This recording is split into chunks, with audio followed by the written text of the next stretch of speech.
ஒரு சஹாபி ரசூலுல்லாஹி ஸல்லல்லாஹு அலைஹி வஸல்லம் அவர்களிடத்தில் கேட்கிறார், யா ரசூலல்லாஹ் அக்பிர்னி பிஅமலின் யுத்கிலுனில் ஜன்னத வ யுபாஇதுனி மினன் நார். அல்லாஹ்வுடைய தூதரே, எனக்கு நீங்கள் ஒரு அமலை கற்றுத்தாருங்கள், அந்த அமல் சுவர்க்கத்திற்குள் என்னை நுழைவித்து நரகத்தை விட்டு என்னை தூரப்படுத்த வேண்டும். அப்படிப்பட்ட ஒரு அமலை எனக்கு சொல்லித்தாருங்கள் யா ரசூலல்லாஹ். ரசூலுல்லாஹி ஸல்லல்லாஹு அலைஹி வஸல்லம் சொன்னார்கள், லகத் ஸஅல்த அன் அலீம். நீங்கள் கேட்டிருக்கிற கேள்வி இருக்கிறதே, இது மிக பிரம்மாண்டமான ஒரு கேள்வி என்று ரசூலுல்லாஹ் சொன்னார். பெரும் ஒரு விடயத்தை நீங்கள் கேட்டு விட்டீர்கள். சுவர்க்கத்திற்கு போவது என்பதும் நரகத்தை விட்டும் ஒருவர் தூரமாக்கப்படுவது என்பதும் அதற்கு நாம் இந்த உலகத்தில் என்ன செய்ய வேண்டும் என்பது ஒரு பெரும் கேள்வி. கேட்டுவிட்டு ரசூலுல்லாஹி ஸல்லல்லாஹு அலைஹி வஸல்லம் சொன்னார்கள், வ இன்னஹு லயஸீருன் அலா மை யஸ்ஸரஹுல்லாஹு அலைஹி. இருந்தாலும் யாருக்கு அல்லாஹ் இலகுபடுத்துகிறானோ அவருக்கு அது இலகுவானது என்று சொன்னார். சுவர்க்கம் நுழைவதும் நரகத்தை விட்டு நாங்கள் தூரமாக்கப்படுவதும் அல்லாஹுடைய கையில் இருக்கிறது. யாருக்கு அல்லாஹ் அதை இலகுபடுத்த விரும்புகிறானோ இந்த உலகத்தில் அவருக்கு இலகுபடுத்துவார். எனவே கண்ணியத்துக்குரிய சகோதரர்களை, நாம் ஒவ்வொருத்தரும் அல்லாஹ்விடத்தில் அதிகம் கேட்க வேண்டிய பிரார்த்தனை, யா அல்லாஹ், இந்த உலகத்தில் நான் சுவர்க்கத்திற்கு போவதற்கான வழிவகைகளை எனக்கு இலகுபடுத்தித்தான்.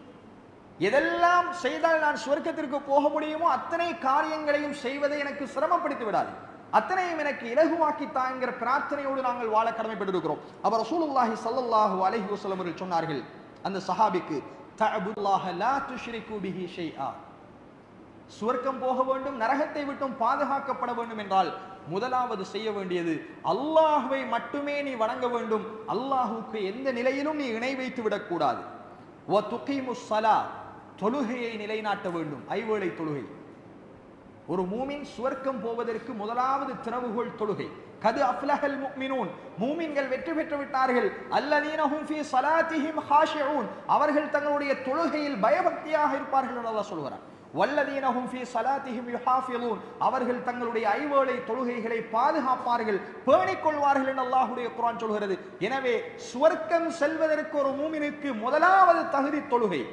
கலிமாவுக்கு அடுத்ததை தொழுகைத்தான் இஸ்லாம் வலியுறுத்துகிறது. எவன் தொழவில்லையோ ஈமானுக்கும் குஃபருக்கும் இடையிலான வித்தியாசம் தொழுகை. எனவே கண்ணியத்துக்குரிய சகோதரர்களை நன்றாக பதிவு செய்து கொள்ளுங்கள். நாம் ஒவ்வொருத்தரும் சுவர்க்கம் நுழைய வேண்டுமாக இருந்தால், நரகத்தை விட்டும் பாதுகாக்கப்பட வேண்டுமாக இருந்தால், அல்லாஹ்வுடைய தூதரவர்கள் கலிமாவுக்கு அடுத்தது, தௌஹீதுக்கு அடுத்தது இரண்டாவது சொன்னது தொழுகையை பேணி தொழ வேண்டும், தொழுகையை நிலைநாட்ட வேண்டும், அந்த உரிய நேரத்தில் தொழ வேண்டும்.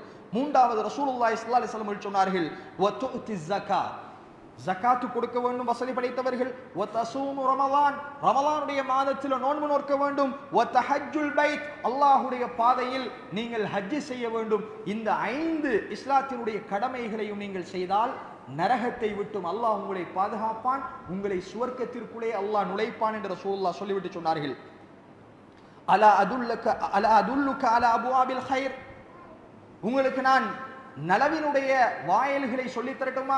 எதெல்லாம் உங்களை சுவர்க்கத்திற்கு அழைத்து செல்லும், எதெல்லாம் உங்களை நரகத்தை விட்டும் பாதுகாக்கும். அலா அதுல்லுக அலா அபுவாபில் கைர் என்று கேட்டுவிட்டு ரசூலுல்லாஹ் சொன்னார்கள், முதலாவது அஸ்ஸௌமு ஜுன்னா, சுன்னத்தான நோன்புகள் என்பது உங்களை பாவத்திலே இருந்து பாதுகாக்கிற கேடயம். எனவே அதிகமாக சுன்னத்தான நோன்புகளை நோற்றுக் கொள்ளுங்கள்.